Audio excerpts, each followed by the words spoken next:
This is top 12. Part 2 of the Pokemon Top 12. If you haven't seen part 1, Go see that first, because that's how things work. unless you just want to hear the top 6. No, go listen to the other one first. You fool.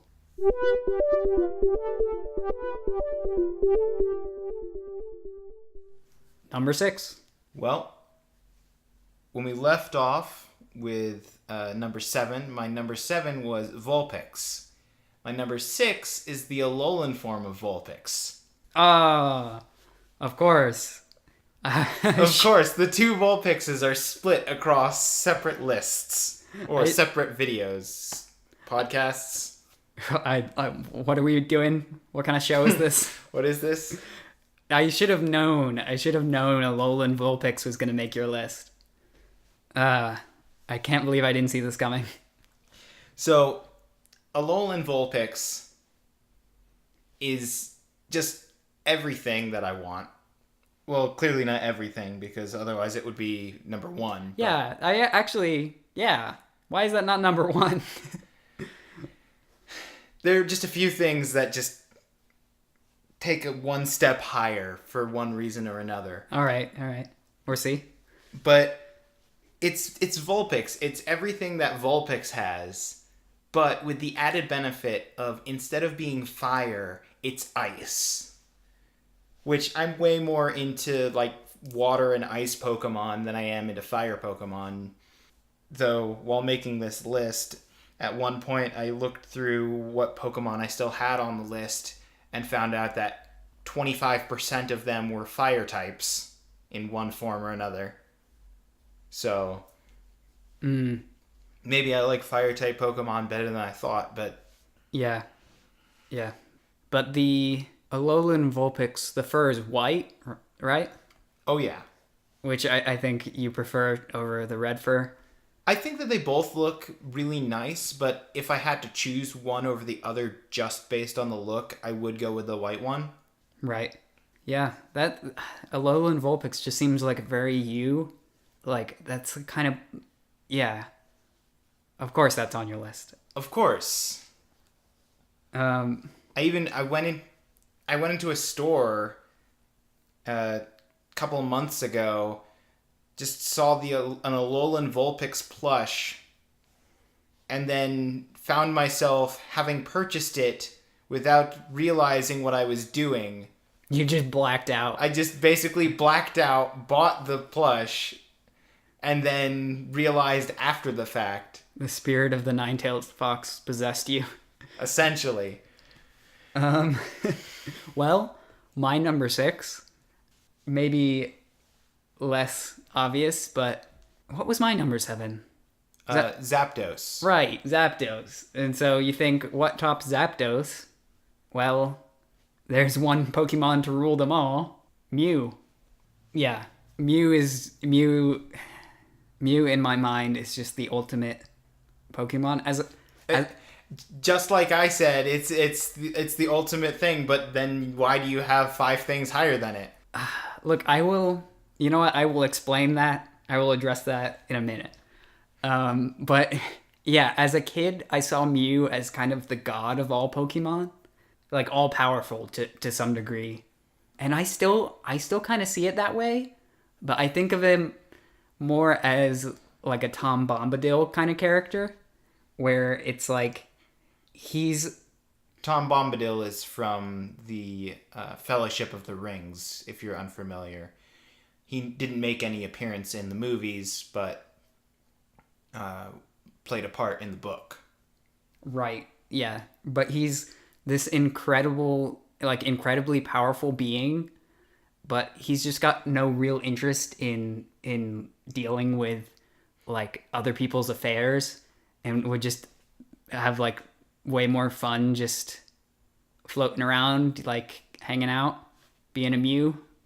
And that's sort of how I see Mew. And I think of the Pokemon movie, the original Pokemon movie, as kind of an example of this, where like he shows up and because Mewtwo is there, and that's kind of his problem to deal with. Like that Mew has been cloned or whatever and has to deal with this Mewtwo thing, but like we don't really see Mew after that, even though there's all these other Pokemon movies with all this other dramatic stuff going on. Because it's like, I mean, could Mew help? Probably. Does Mew care? Like, not really, because Mew's having a good time somewhere being a Mew. I just, I don't know. Bouncing on those bubbles. I think it's a really cute little floaty cat design thing, like alien cat. I don't know. Um, I think Alien Cat is a good way of describing Mew. Or Mewtwo. Either of them could be really described as alien cat thing. well, Mewtwo is more like humanoid to an extent. Like, He's just bigger. but like I know people are saying like, oh, but Mew's not the most powerful Pokemon. Like, in the game, Mew's stats aren't even that good compared to some other stuff. But like Mew, I think is a good example of like soft magic, where I think Mew just being there, like being in Mew's presence, can affect the outcome in a way that can't really be quantified in like, attack stats. Like I think Mew has a lot of influence on the events of the Pokemon movie just by being in the vicinity of Ash and everything Ash does. But maybe maybe that's just me. Maybe I'm crazy. So here we head into the top 5. Now, I gotta start this one off strong. Number 5 on my list is Eevee.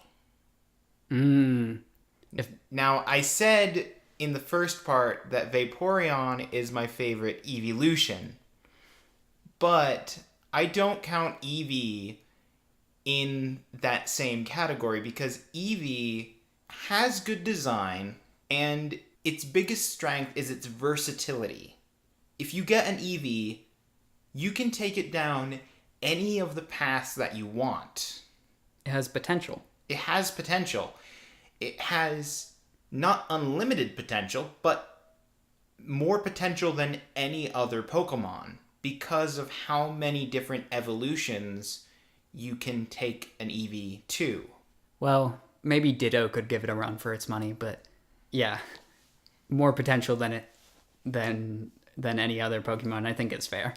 Yeah. Eevee does have a good design.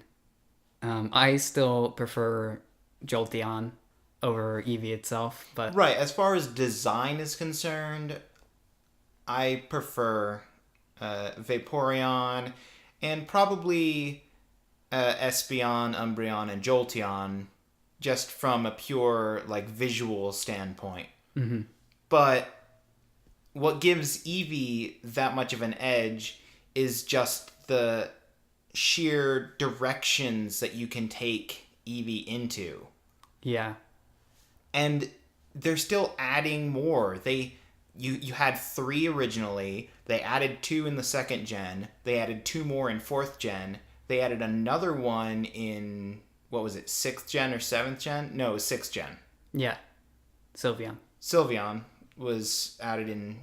And then, who knows? Maybe they'll add another one in 8th gen.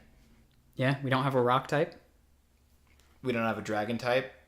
or a steel type. I like to point out dragon because someone once pointed out to me that if you're trying to remember physical versus special for the attack types before they had the split of moves of the same typing could have different, whether they were physical attacks or special attacks. Mm-hmm.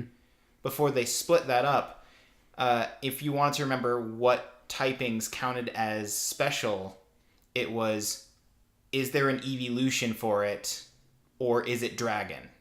Huh. That includes fairy? Well, fairy didn't exist until after the split. Oh, okay. True. But dragon's the only one But dragon from the is original. the only one, the only typing from the first several games, basically all the games till they added fairy. Dragon is the only typing that wasn't a special, or that was a special attack type move set without having an evolution. That is interesting. You might be onto something there. All right, so Eevee's your number 5. Eevee's my number 5. Well, I said I would explain it, and here we are. Number 5, Mewtwo.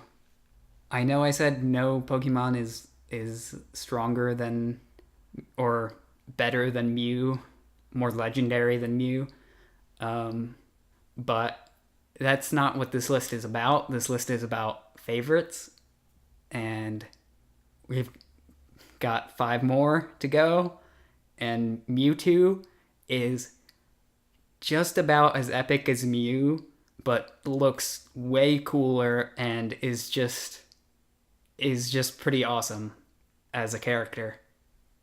Going back to the original movie that you brought up, I think that movie by itself created an unbreakable mental image for a lot of people about just how intense and incredible Mewtwo is. Yes.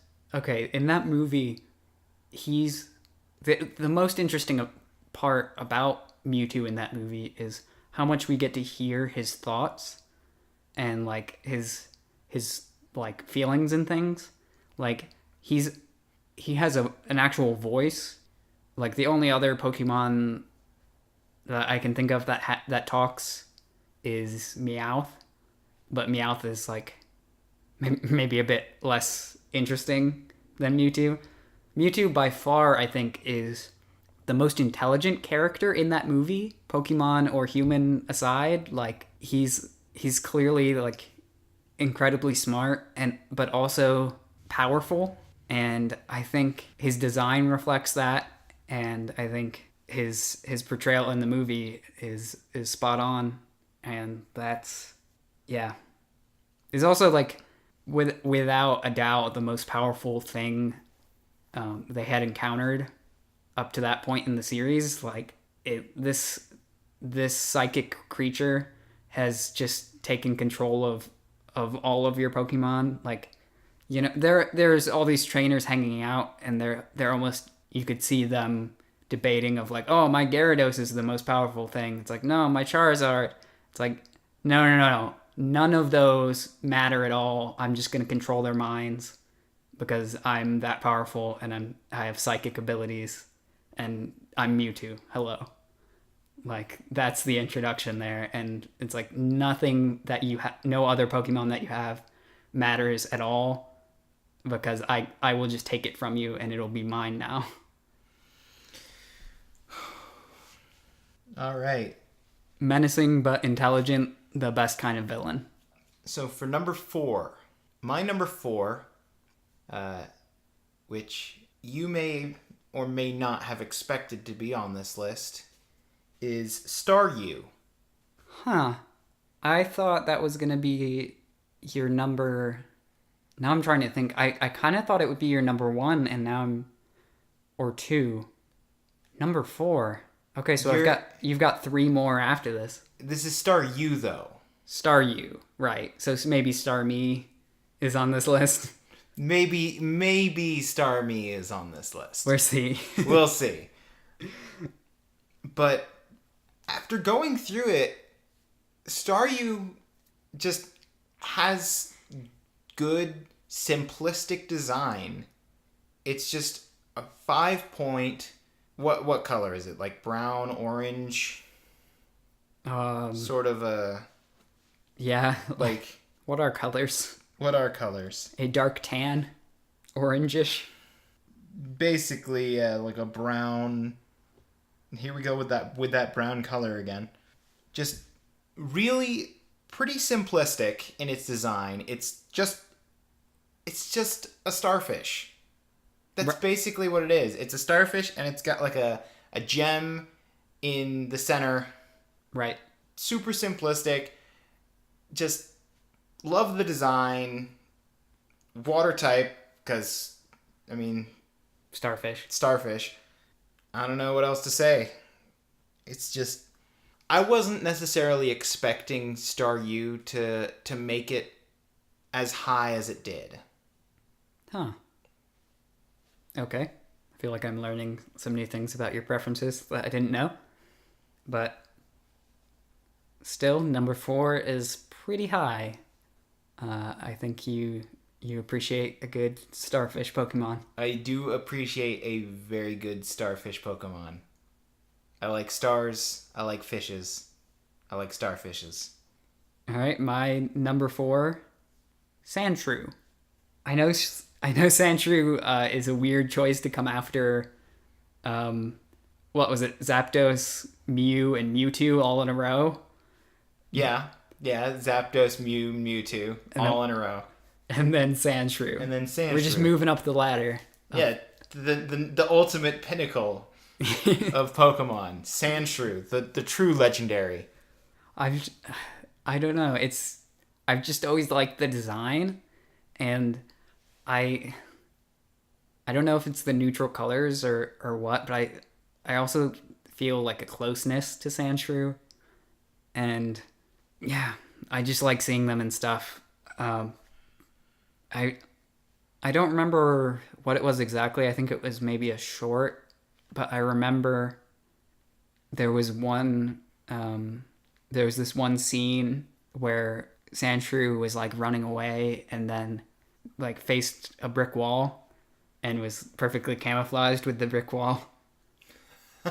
I always remember that when I'm thinking about Sandshrews.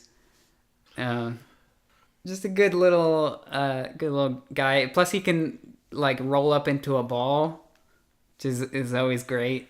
I unlike the Zapdos and Jolteon, I really like Sandshrew a lot better than Sandslash because I think the spikes on Sandslash are just kind of overkill.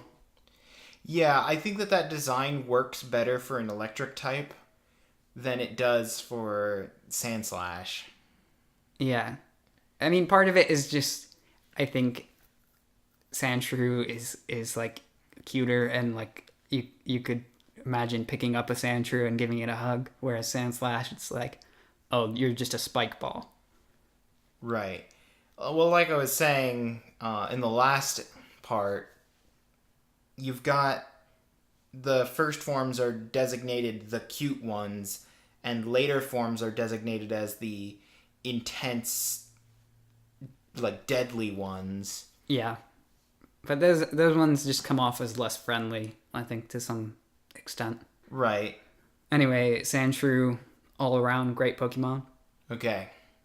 So, number 3 here is going to be the biggest upset surprise. It was a surprise for me because I've done a top list of I think I wrote out at one point my top 30 Pokemon, and this Pokemon wasn't even in that top 30, but they were in the running back then. They just didn't make it that high, and Tastes I guess change. I mean, guess I've just grown to appreciate it more and more over time. Either that or I've just become more nostalgic. Number 3 on my list is Furret. Oh, that is a high up non first gen Pokemon. That is a high up non first gen Pokemon, and Plot twist. it's not even like the Alolan form Vulpix, because I mean that's just a first gen Pokemon that's disguised. Right. This is a second gen Pokemon that made it all the way to number 3 on my list, which I did not expect to ever happen. But Furret and I have a history. With Silver version, I had a team that took me all the way through, and then I left the game alone for a while. And because of the way that they store the save files and the battery, it died. And I lost my entire save. I lost my whole team. Right. Tragic. And I remember that. The only Pokemon that I had a strong enough connection to actually remember being part of my original team were my starter, which was Chikorita, Of course. and, well, Meganium by that point, Yeah. and Furret. Furret was your surf, right? Right. I surfed on Furret, and I used to think it was funny when I would think back and be like, oh, I was surfing on this little ferret creature. But then I looked up how the size of a ferret. Ferrets are several feet long. They are actually fairly large. So I could actually see myself riding a ferret. What's the height of a furret? Isn't it like 7 foot? I want to say they're like 5 or 6 foot, but I could be wrong. Let me look it up really quick. 5'11". Right. So that's like adult man. Right, that's like adult man, but it's a ferret. Okay. Yeah. And that's I kind of like your comical idea of like small ferret creature. right, the small ferret creature, but no, I was actually surfing with this 6 foot tall ferret.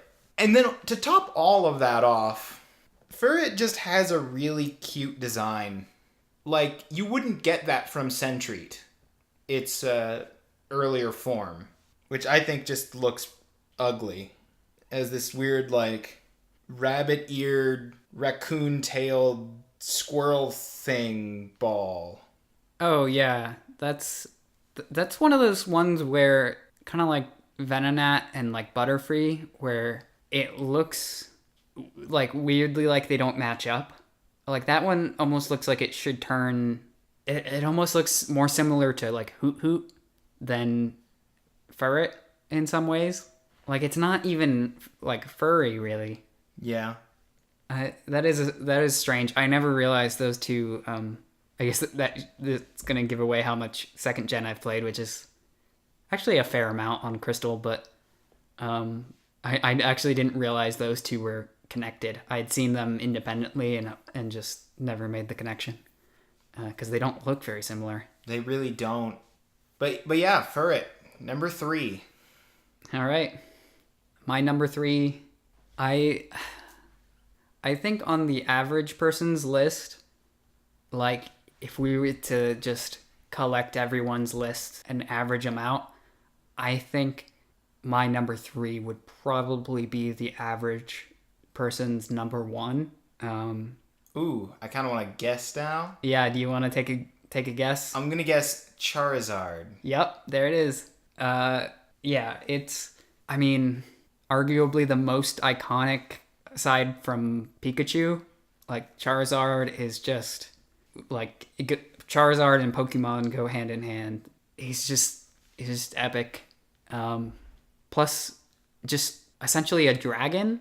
Like it's crazy how he's kind of the most basic design, where like someone was thinking, oh, we want a game where there's like different types of monsters and things. And it's like, oh, what kind of monster? I don't know, a dragon. Like that seems like very like initial brainstorming of ideas of what Pokemon could be, and yet somehow he's still like the most. I mean, he's still the best. It doesn't matter how cliche he is as being like this flying fire type. Right. Still awesome. I don't know. I have a lot to say about Charizard.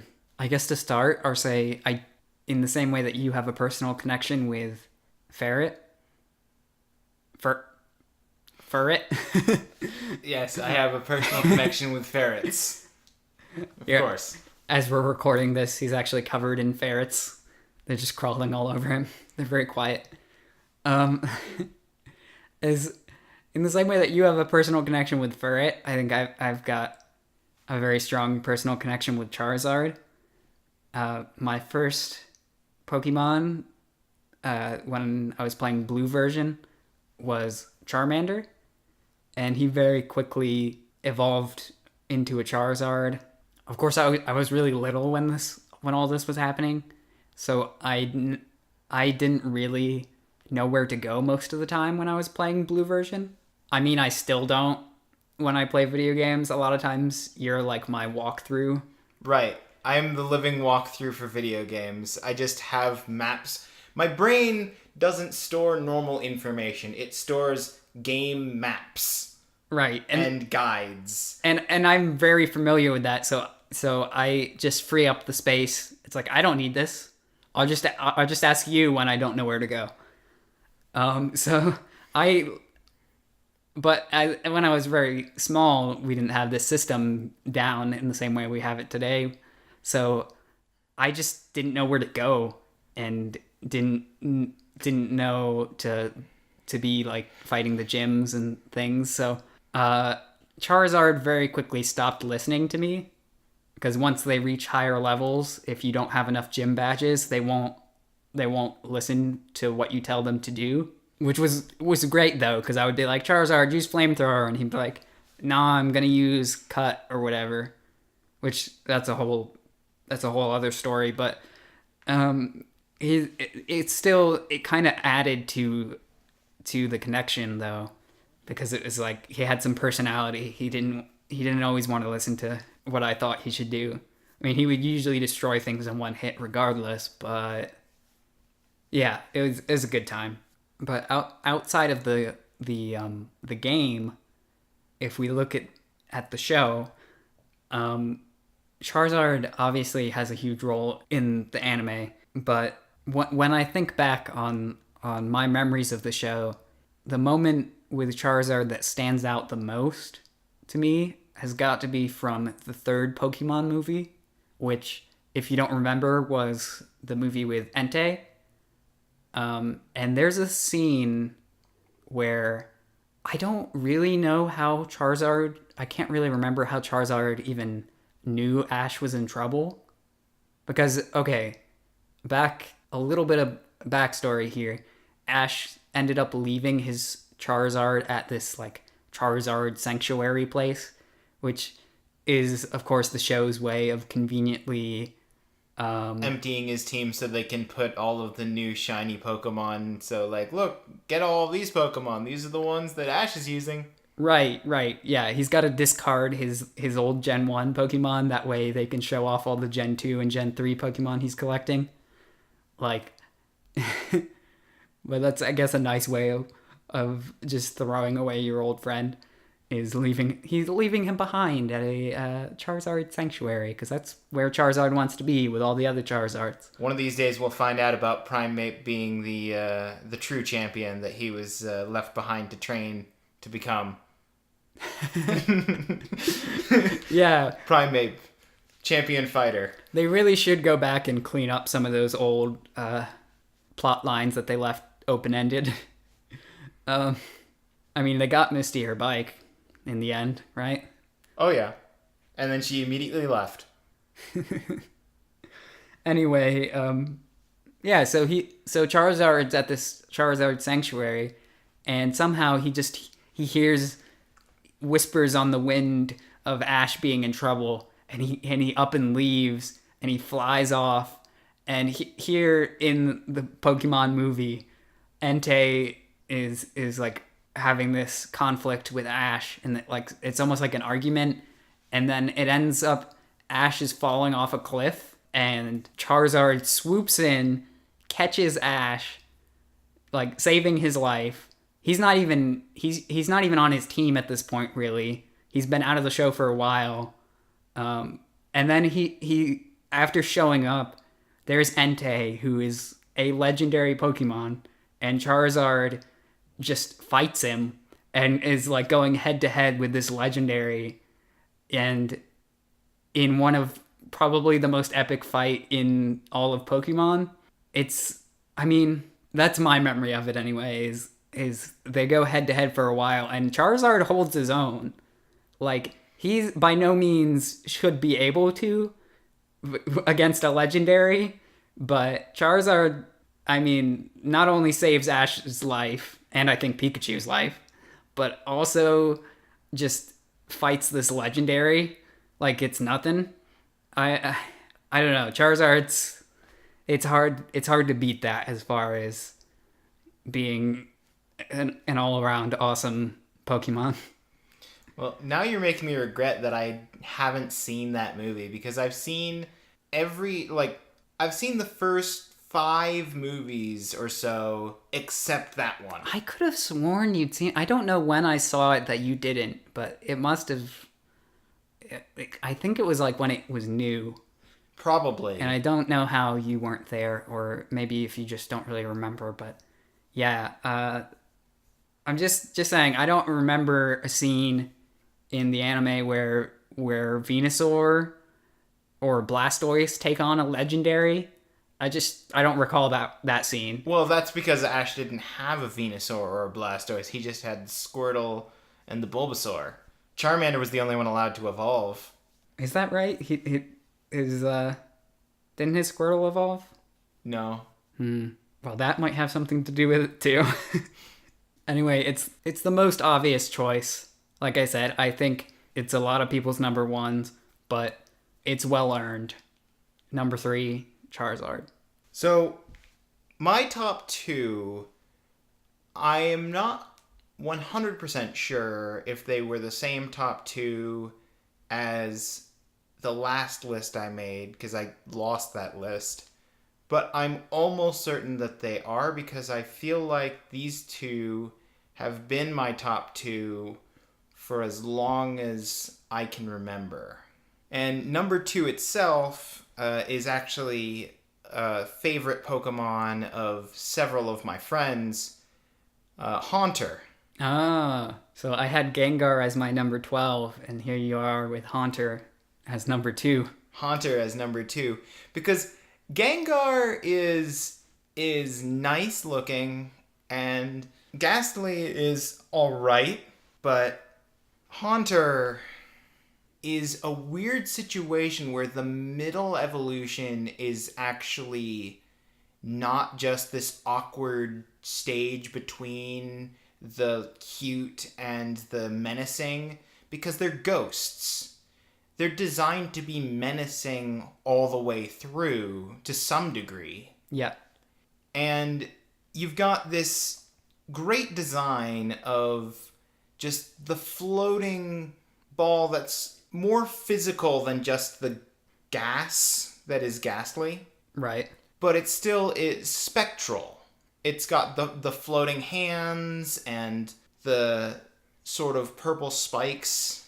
So Gengar just isn't ghostly enough, and Ghastly is lacking in shape and definition. I can see that. Yeah, the Gengar almost has too much shape for a ghost with his arms and legs. Right. The idea behind the form is basically becoming more corporeal, becoming more of a physical entity as it evolves. Yeah. But Gengar went a little too far to where it's essentially fully corporeal, at least in visual aspect. And then on top of all of that, you have to take into consideration that when these games first came out, the idea of having to trade away a Pokemon in order for it to evolve wasn't really like a thing people necessarily thought about. Yeah, it wasn't as like that's the thing with a lot of modern games compared to like back in the day. Like people these days playing Pokemon know that's a thing and they're prepared for it and they either intend to trade with a friend to do that or trade with themselves because they have multiple copies of the game or whatever. Like that's the kind of thing that people read on wikis and just know about. Whereas back in the day, like people didn't really know what was in the game other than just what they were able to find in the game and what they were able to figure out. Like not everybody had a strategy guide to tell them what did what and how to evolve your Pokemon. Right. And so for a lot of people, there was no third form. You had Ghastly and it evolved into Haunter, and Haunter was this ghost pinnacle that was the ghost Pokemon. since there was only Ghastly and Haunter and Gengar in the first generation games. Right. Okay. This is a weird comparison, but my feelings towards the first gen Ghost Pokemon are very similar to my feelings towards the Cornetto trilogy, where I think the first one, it's obviously you got to start somewhere, but I don't actually like it that much. And then I think the second one is amazing, and I think the third one is just a little bit better. But that's me personally, and I can easily see how someone else might think that the second form is actually just a little bit better than. Right. I mean, I agree with you on the Cornetto trilogy, but But as far as Ghost Pokemon go, like they could go either way, and I'm sure there are people who like Ghastly better than the other two, just like there are people who like the first movie better than the other two. Yeah, I mean those people are wrong, but Haunter, you do raise some good points about him being a little bit less corporeal than Gengar with his like floating Rayman hands. Right. Yeah, great, great choice. I was not expecting that from you this high up on your list. Really? I thought if you had a ghost Pokemon on there, it would be around where mine was. I guess I just assumed that we would think similarly, but It's actually interesting that there was a period when I was going through my last several and like rearranging them, whittling them down. There was a point where my top 12 was half ghost Pokemon, including newer generation ghost Pokemon. but all the other ones got pushed But out. all of the other ones slowly got pushed out. Very interesting. Yeah, ghost Pokemon. As I said with Gengar, I think ghost Pokemon have an advantage in the uniqueness of them because they're just rare enough to be really cool when you come across one. Plus, it's a little bit different from just like a standard element kind of Pokemon like fire or water. Like it's got a little bit more story, kind of naturally built in. Right. Like this is like, I mean, the more you want to look into it, like this is essentially some Pokemon died at some point to create this Pokemon. Or some human. Or some human. And that's very different from just like, oh, this is a lizard which can breathe fire. Like, yeah, there's much less story just inherent. Okay, so I guess you want to know my number 2 then? Oh, absolutely. I'm looking forward to this because I have no idea what your top 2 are. I went into this knowing what my top 2 probably would be and figuring that you would either know or remember my top 2 from just general discussions in the past. But no. But no, you didn't remember my second, so... All right, I know a lot of my list has been Gen 1 so far. And legendaries. Well, all Gen 1 legendaries. All Gen 1 legendaries. So, yeah, a lot of it's been Gen 1. But it might be a surprise to some people that my favorite starter is actually from Gen 2. Cyndaquil. I forgot that you were going to probably have this one on your list. Yeah, I knew I liked Cyndaquil, and the more I thought about it, I realized it is genuinely my favorite starter. Like, I have a lot of connections to Charmander being my first, and I do like Bulbasaur a lot, but Cyndaquil, if we're just talking first forms, Cyndaquil is the best. I don't really care for Cyndaquil's evolved forms, as opposed to like Charmander, where I do like Charizard a lot. So that's...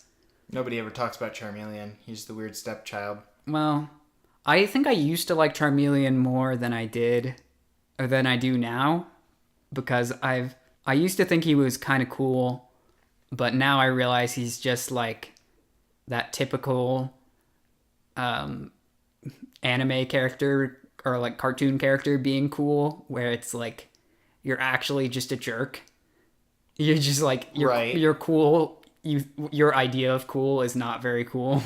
And I would much rather have like this like protective guardian Charizard or this like cute little like infant to take care of that is Charmander that it like looks up to you and is like very loving like that. I would way rather have than like the moody teenager that is Charmeleon.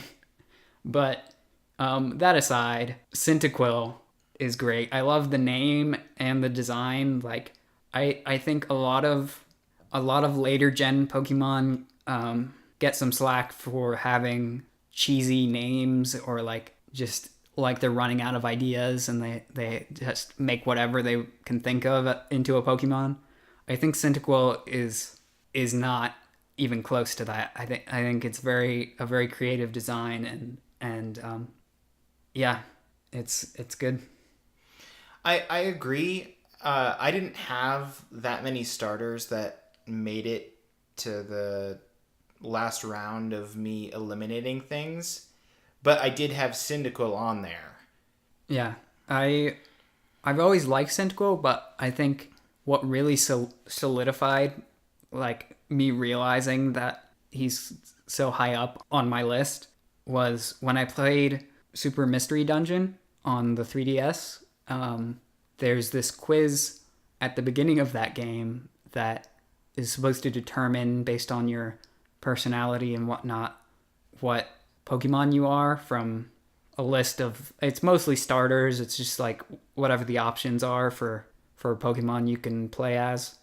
And I just, without knowing anything about the quiz, I just tried to answer honestly, and I got Cyndaquil as my player, and that just reminded me of how great Cyndaquil is. And yeah, I think if I was a real Pokemon trainer, I think I would probably want Cyndaquil to be my starter. Well, I'd want it to be like Pikachu, where he never evolves, but continues to get more powerful.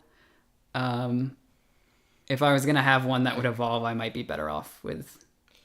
Right. I've got thoughts on that too. I've got starters that I would like as a starter to keep as the starter form or even the second form forever. And then I've got starters that I'd want to evolve all the way. I'm serious about with Sun. I plan to never evolve my Litten past second form. I do not need a wrestler traveling with me. I want a cat. That's what I want. That's what I've got. Yeah, that evolution took a weird turn. Cat, bigger cat, wrestler. And then isn't he not a He's fighting not a type? fighting type. He's a dark type. That doesn't make any sense. It's because of so many fire fighting types, and they wanted to make something different. Yeah, that's frustrating because they didn't make something different, so they should have kept it with the type that it made sense with. Anyway, Yeah, before we get all the Before we- Pokemon fanboys angry at us, before we get off on that tangent, let's do some honorable mentions. right? Do you want to take turns on this, or Well, you should go first because I've only got two, and I feel like you've got more. I've got 4 worth mentioning, essentially. I mean, 2 of them are pairs. First up is Ekans and Arbok are on here as honorable mentions just because of the brilliance of taking words and reversing them and making that be the name. Brilliant. Yes.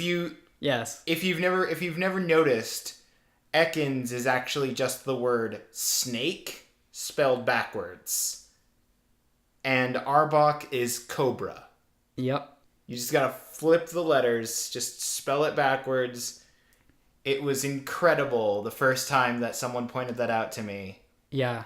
I think a lot of people kind of diss it as being like not very creative, but I don't know.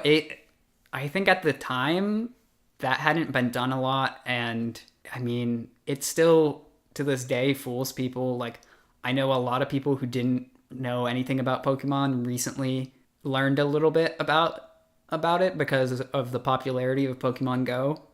You know, a lot of people who never played Pokemon were running around catching first gen Pokemon, and I don't think most of them noticed that Ekans was Snake backwards. I remember I pointed it out to someone, and they were just as blown away. So as much as people like to diss that for being like, haha, they just couldn't think of a name and they wrote words backwards thinking they were creative. Like, I think it works. I think those are solid names. Yeah, I mean, if you notice it on your own, then it doesn't seem as impressive.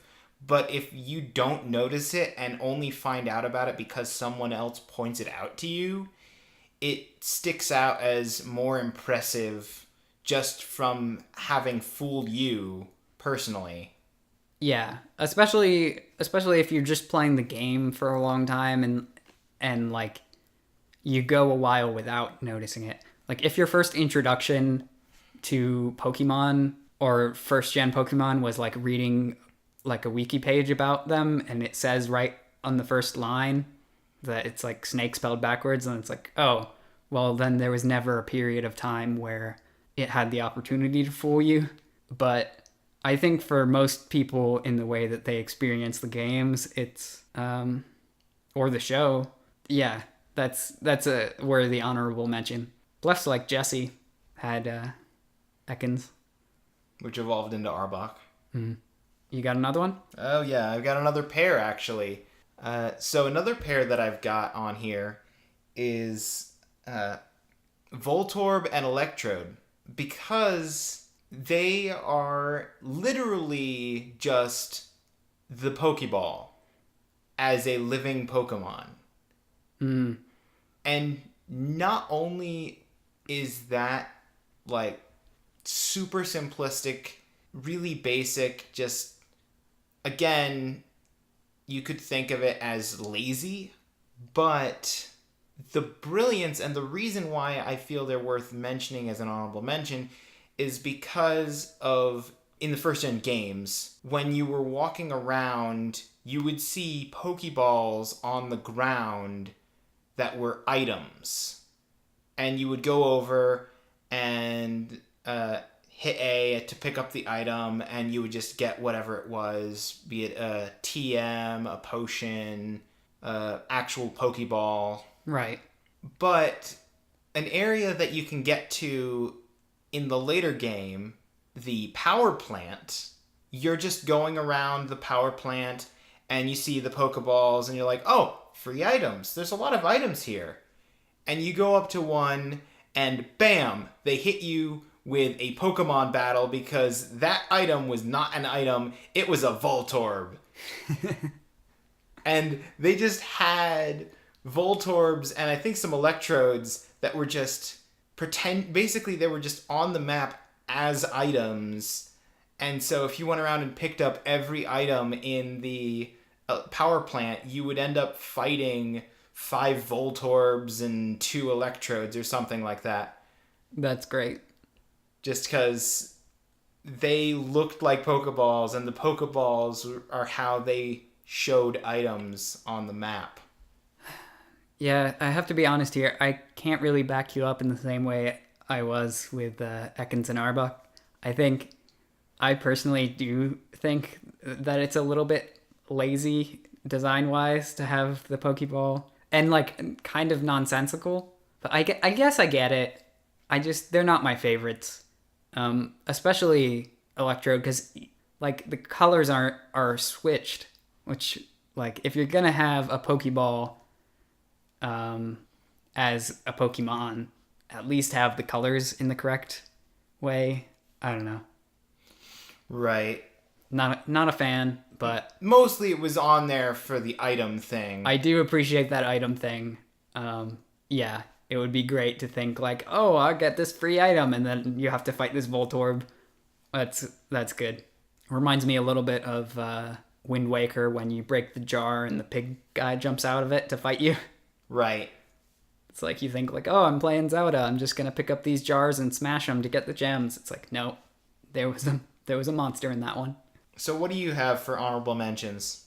Okay, so as you said earlier, you were referring back to a previous time when you tried to rank them. Right? I previously had ranked all of the original 151 Pokemon in a big list, and I couldn't find it for a while. I was going to use it as sort of a base to refer to when making this list, but I couldn't find it until about the time that I was finishing up on my list.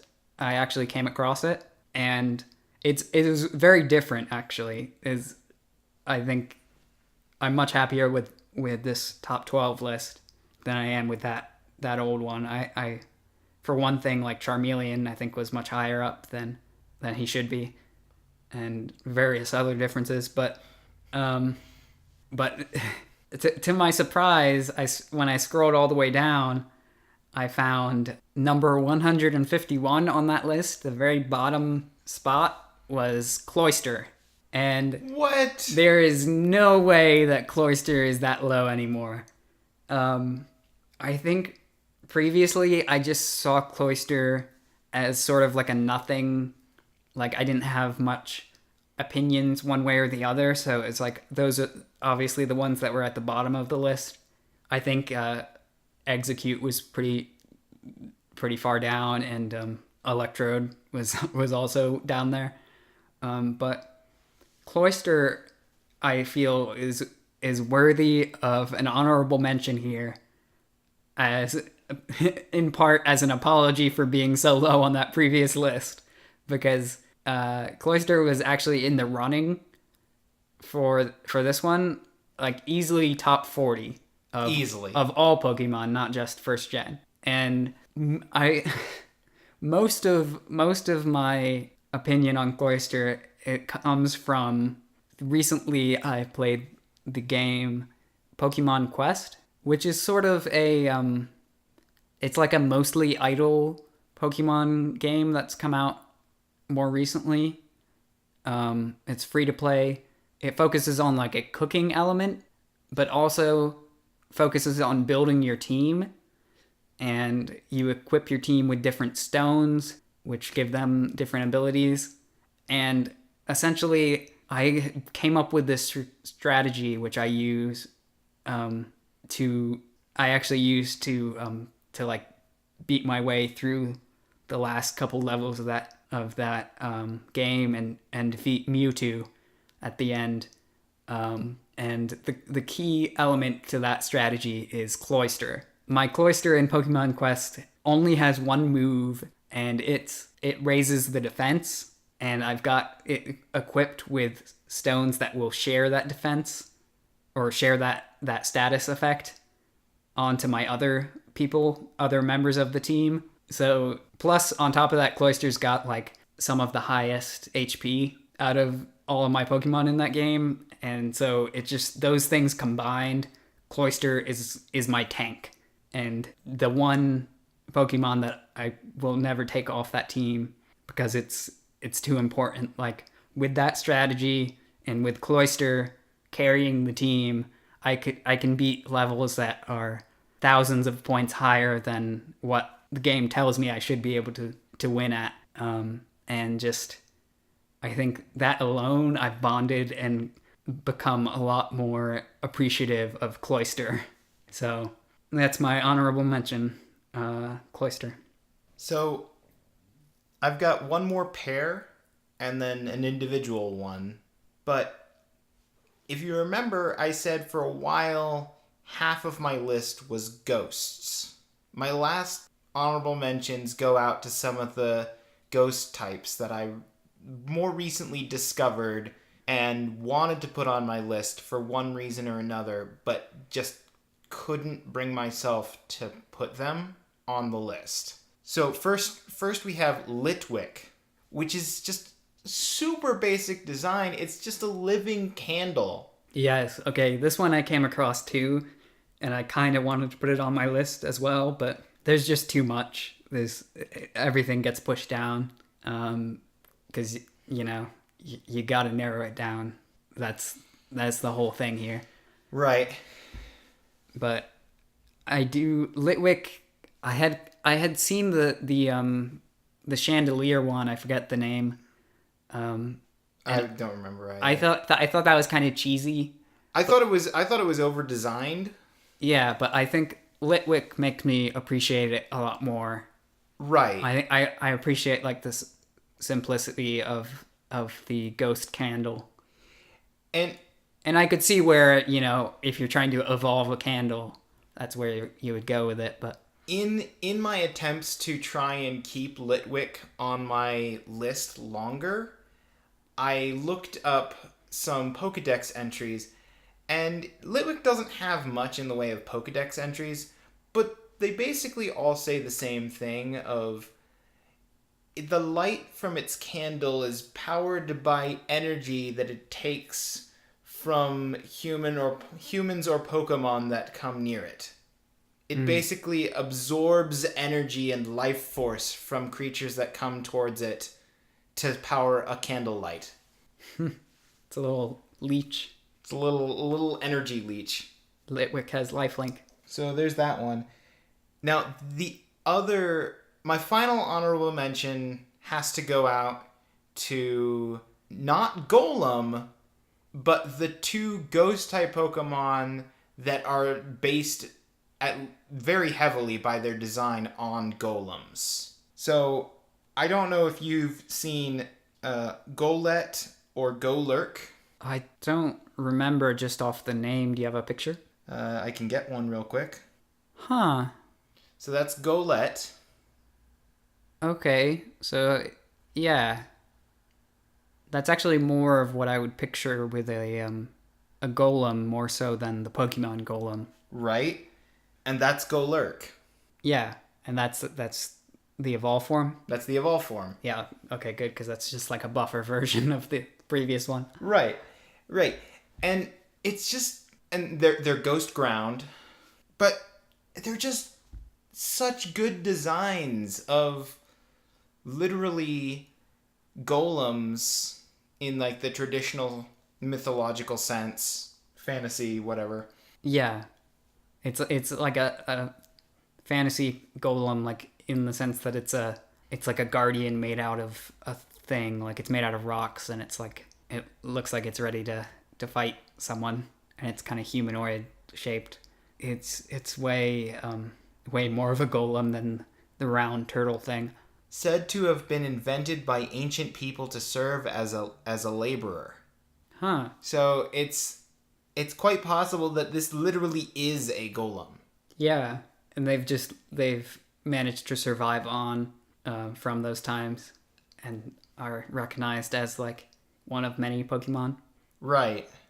Aren't like Porygons man-made? Yeah. Well? But they're more of made with like science and modern technology. Computers, programming. These Pokemon were probably made with magic. Probably. That's a vast universe there that Pokemon allows for. So, all right. What gets your final honorable mention to close us out of the honorable mentions? Yeah. I just, while we're here, I feel obligated to mention that Zigzagoon, like I know, as a lot of listeners may know, I'm very fond of raccoons, and I think I had to mention here, I am aware that there is a raccoon Pokemon. Its design just wasn't good enough for me to make the list. I think it's too, I don't know if it's the zigzags, or also it's like brown, and if it was gray, I think it would score more points with me as far as like a raccoon design. Weren't we just talking about they needed to use brown more? It's a good color. Oh wait, hang on. That was the last part. Like brown and green is a good combination. And I was just saying, more grass types and things. More color combination, rather than just solid colors. Yeah, but if you're making a raccoon, I know that like they're Japanese and they're probably thinking more like tanukis. Right. But I think it would be higher on my list if it was more of a Sly Cooper design and less of a Zigzagoon. Still you know, higher than it's above average, but there's no way it could make it onto the top 12. Yeah. Fun name, though. It is a fun name. All right. Well, I'll start since I've got the obvious one that we kind of half gave away, whether you meant to or not. My number one is Starmie. I know, big surprise from you.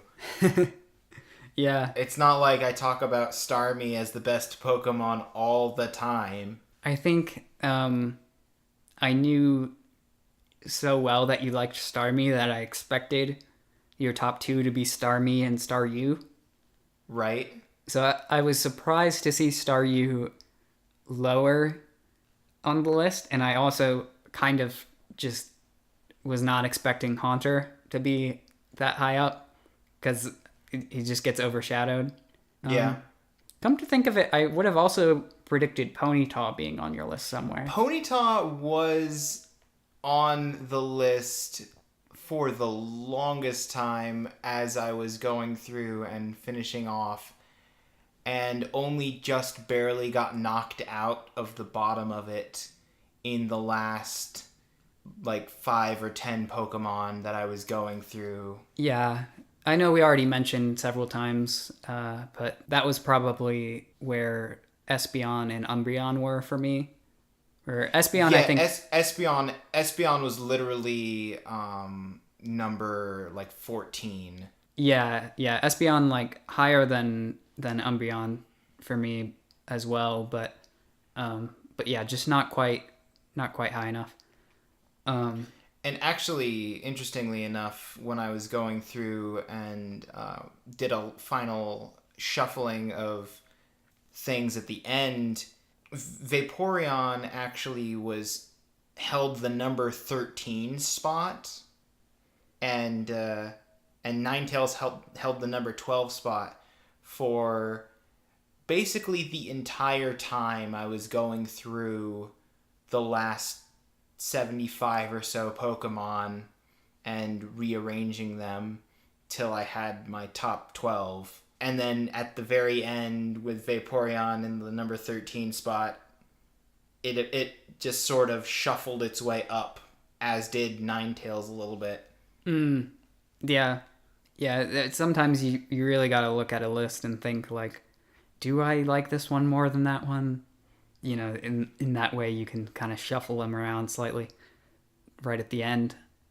But I didn't mean to detract and get into meta list talk and more like extra honorable mentions.